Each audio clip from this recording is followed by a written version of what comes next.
I'm Martin Lee with Project CBD, and this is another edition of Cannabis Conversations. Today we're very pleased to have Dr. Ethan Rousseau back in the studio with us. Dr. Ethan Rousseau is a neurologist, a scientist, widely published author in many peer-reviewed journals, and currently a director of research and development for the International Cannabis and Cannabinoid Institute, which is located in Prague, the Czech Republic. Thanks for joining us, Ethan. It's a pleasure to be here. Ethan, there's been an explosion of interest in CBD lately. Explain what the excitement is about. What is CBD? Well, first of all, this has been long in coming. For probably 40 years now, the real concentration of breeding has been towards THC, the main psychoactive ingredient of cannabis. Unfortunately, a lot of that is a byproduct of prohibition.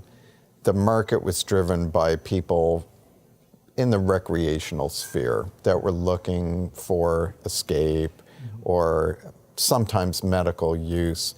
And in the process, a lot of the benefit of cannabis was lost genetically because customarily, in many parts of the world where cannabis was grown, it was typically a plant that had equal amounts of tetrahydrocannabinol, the main psychoactive ingredient in cannabis, and cannabidiol. So what is cannabidiol? Cannabidiol is frequently mischaracterized as being non-psychoactive. Rather, it is psychoactive. It is an anti-anxiety agent, an antipsychotic agent, but it also complements a great number of the effects of THC in that both are analgesics, painkillers, both are anti-inflammatory, and because cannabidiol has this ability to counteract some of the prominent side effects of THC, it's a very valuable thing to have in any cannabis preparation, whether it's predominant or in conjunction with THC. It is a very versatile compound. It has a lot of effects, but unlike most drugs that have multiple effects, in this instance, it's very hard to pick out any particular side effect of CBD that's problematic. The only thing that we can really point to is that in extreme doses, when it's used in isolation, it can produce some drug-drug interactions, such as producing sedation, with drugs like clobazam that are used to treat severe seizure disorders. But on its own, it does not produce anxiety, rather treats it. It's really hard to come up with a significant side effect that we need to warn people about. Of course, it depends on the preparation, and other ingredients may be prone to side effects, so we have to be careful in that regard. You refer to both THC, the high causer, so to speak, and CBD in the same breath. That suggests that they work together in some way. And there's this phrase, the entourage effect or ensemble effect. Explain that, what that is in terms of the cannabis plant. So cannabis is a botanical. This is a way of saying that it's a plant-based medicine. And although the thrust of pharmaceutical development for decades has been on single molecules, often synthetic, this is the more common concept in medicine historically. What I mean is, traditionally, people have used plant drugs to treat their problems, and it's only been in the last 75 years there's been this shift towards synthetics. So a botanical doesn't rely on one compound to produce the beneficial effects. Rather, there may be many, and that's certainly the case in cannabis, where we know that there are actually over 100 related molecules we call cannabinoids, but in addition, there are aromatic compounds same things that you'd find in lemon and pine needles, called terpenoids, that alter the effects of the cannabinoids in a way that often is synergistic. Synergy is a boosting of effect. So it would be the idea that 2 plus 2, instead of equaling 4, gives you an 8 in terms of the benefit. So for example, as we've mentioned, cannabidiol treats pain, but there are other ingredients in cannabis that also treat pain or may limit the side effects of other components. And so it is sort of like an ensemble of musical instruments where you might think of THC as a soloist with an important part provided by cannabidiol, but you also have these other components producing a harmony that really increases the overall effect and makes, hopefully, the best possible medicine. And you refer to pain. We are in the midst of a painkiller epidemic, really. It's well known now. We have many overdoses due to addiction to opioids. Maybe you could talk a little bit about that in terms of what cannabis might bring to the table in terms of addressing this crisis. Right. This is an absolute medical crisis in that 72,000 Americans died of opioid-related overdoses in 2017. We have known, and this may come as a surprise to almost everyone, it's been known for 150 years that cannabis is capable of acting in concert with opioids to treat pain and allowing what's called opioid sparing. This means a lower dose producing the same or better level of pain control. Additionally, it was observed in the 19th century that cannabis could treat withdrawal symptoms from opioids and other addictive drugs, reduce craving, and allow people to get off of them entirely. The same thing has been observed for decades in people who've used cannabis medicinally. But again, until recently, that was primarily with THC predominant cannabis, which did work in this regard. But the real missing ingredient until, say, the last decade has been cannabidiol. Because cannabidiol on its own acts as an anti-addictive substance. It actually works on an area of the brain called the insula that reduces craving. Particularly in combination with THC, we've seen a really amazing response in patients to reduce their opioid doses and often get off of opioids that they may have used chronically. Additionally, there's another component in cannabis, a terpenoid called caryophyllene, that also is anti-addictive through a totally different mechanism than CBD. It's working on another receptor called the CB2 receptor that's involved in addiction. So preparation that had THC, CBD, and caryophyllene may be an ideal way of dealing with chronic pain, and particularly people who are addicted to opioids. You mentioned CB2 receptor. You're referring to a cannabinoid receptor, which is part of something we refer to as the endocannabinoid system. Could you basically define that or describe what that is and why it's important?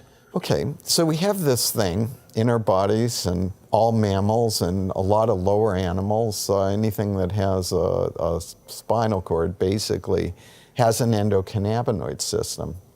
This came about through research on cannabis and specifically THC. So in 1998, it was discovered that there were endogenous cannabinoids. The first one was called anandamide. Ananda in Sanskrit means bliss. Then a couple of years later, it was observed that there was a cannabinoid receptor that was named CB1, cannabinoid 1.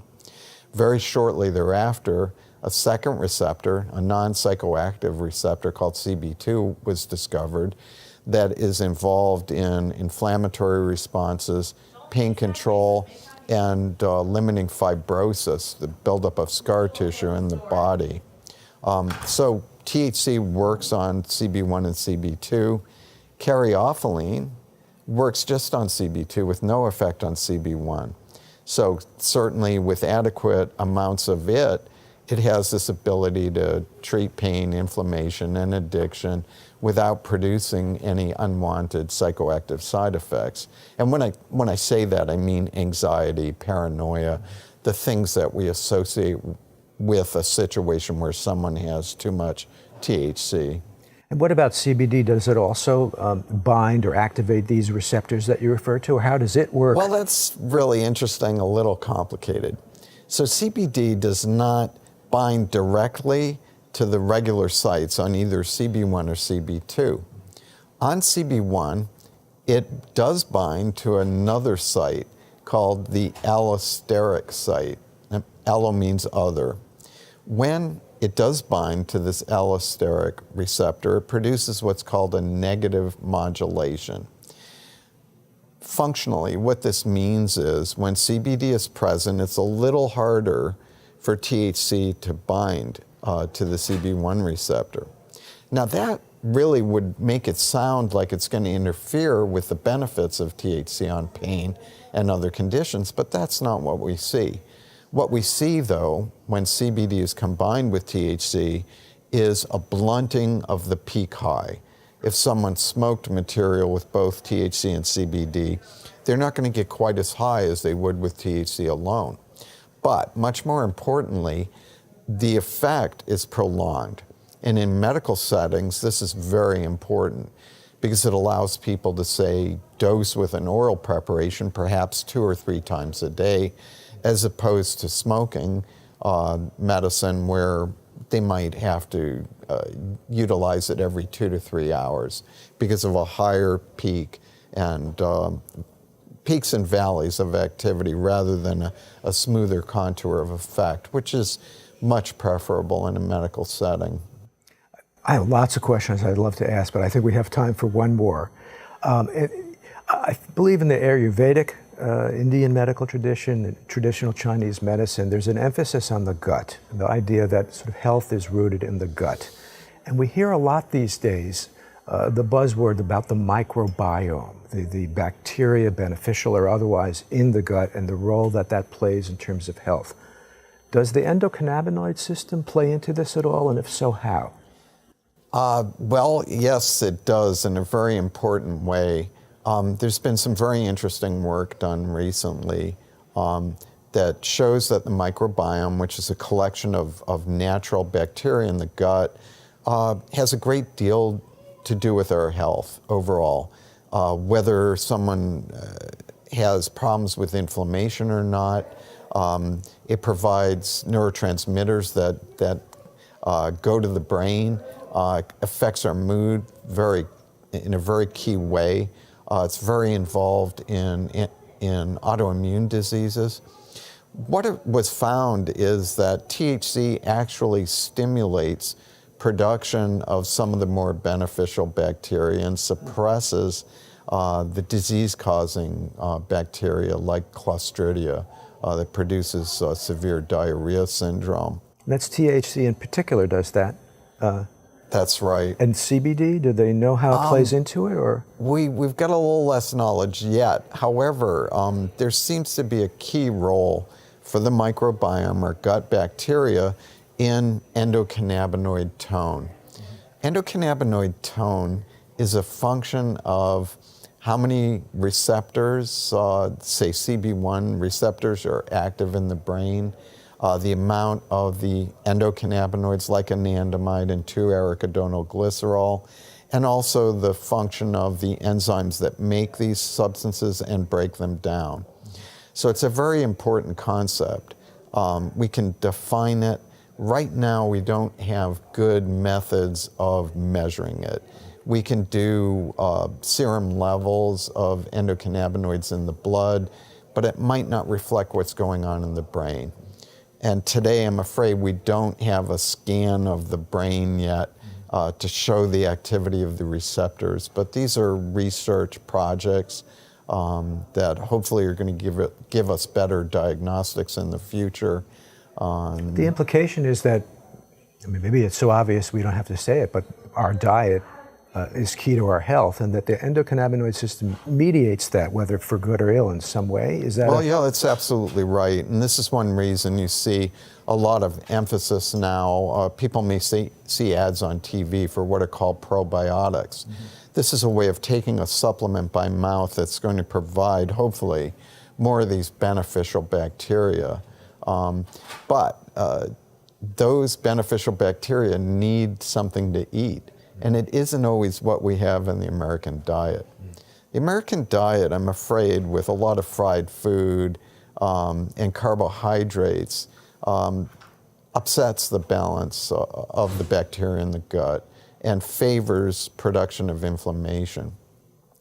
If, however, people are eating certain foods called prebiotics that tend to be non-digestible fibers, this is what the beneficial bacteria really like. And when they're functioning well, it is, we have good evidence now, going to increase the endocannabinoid tone and really contribute to overall health. I think that's good food for thought, and I want to thank you, Dr. Russo. You've been a great educator for our community, and we appreciate it very much. So, Ethan, if people want to contact you, learn more about the work that you're doing, how would they reach you? Well, probably the best way would be through the ICCI website. And that's been another edition of Cannabis Conversations. Hopefully we'll do more with you in the future. Thank you.